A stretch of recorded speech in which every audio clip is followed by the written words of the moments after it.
کی جنگ کا نہ بتاؤں جب شکست ہو چکی تھی، بڑے بڑے عظیم صحابہ شہید ہو چکے تھے، اور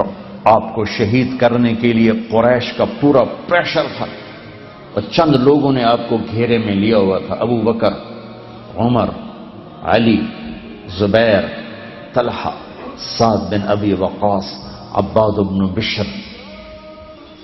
قتادہ بن نعمان، سہل بن حنیف، سعد بن معاذ، سعد بن عبادہ، ان لوگوں نے آپ کو گھیرے میں، ابو دجانہ آپ کو گھیرے میں لیا ہوا تھا، اور طلحہ رضی اللہ تعالیٰ عنہ ہر تیر کو ہاتھ پہ لے رہے تھے، ہر تیر کو ہاتھ پہ لے رہے تھے، ہمیشہ کے لیے آپ کا ہاتھ یہ ختم ہو گیا تھا۔ قتادہ بن نعمان سینہ سپر تھے، جو تیر آتا آگے ہو جاتے، جو تیر آتا آگے ہوتا، ایک تیر آنکھ میں لگا، باقی تو لوہا تھا، آنکھ میں اندر چلا گیا، آنکھ تو کھلی تھی،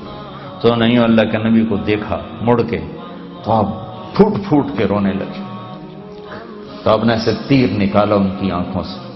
اور اس کے اوپر جو کیما بنی ہوئی آنکھ تھی اس کو ایسے جمع کر کے ان کے آنکھ کے اس دائرے میں اندر رکھا، اور اوپر اپنا ہاتھ رکھا، اور آنسوؤں کے ساتھ کہا یا اللہ، قتادہ کی آنکھ تیرے نبی کی حفاظت میں ضائع ہوئی ہے، اسے دوبارہ پہلی سے زیادہ خوبصورت بنا دے۔ جب ہاتھ ہٹایا تو آنکھ اس سے زیادہ خوبصورت، یہ ایک منظر ہے۔ تو یہ سارے حضرات دیکھ رہے ہیں، تیر تلوار کو روک رہے ہیں۔ ایک عتبہ بن ابی وقاص، قریش کا لشکر، اس نے کیا کیا، پتھر اٹھایا، اس نے بھانپ لیا کہ یہ تیر تلواروں کو مانیٹر کر رہے ہیں، تو اس نے پتھر اٹھایا اور مارا جو زور سے، تو صحابہ کے سنبھلنے سے پہلے ان سے پار نکلا، سیدھا اللہ کے نبی کے منہ پہ لگا، یا اور اب پیچھے یوں گرے، ایسے پیچھے ایک کنارہ تھا کھڈا، وہ یہاں لگا گردن میں، اور وہیں بے ہوش ہو، دانت ٹوٹ چکے ہیں،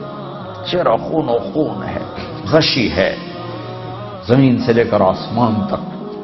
چیخ و پکار، کائنات رو پڑی، بہت پہاڑ کی سسکیاں،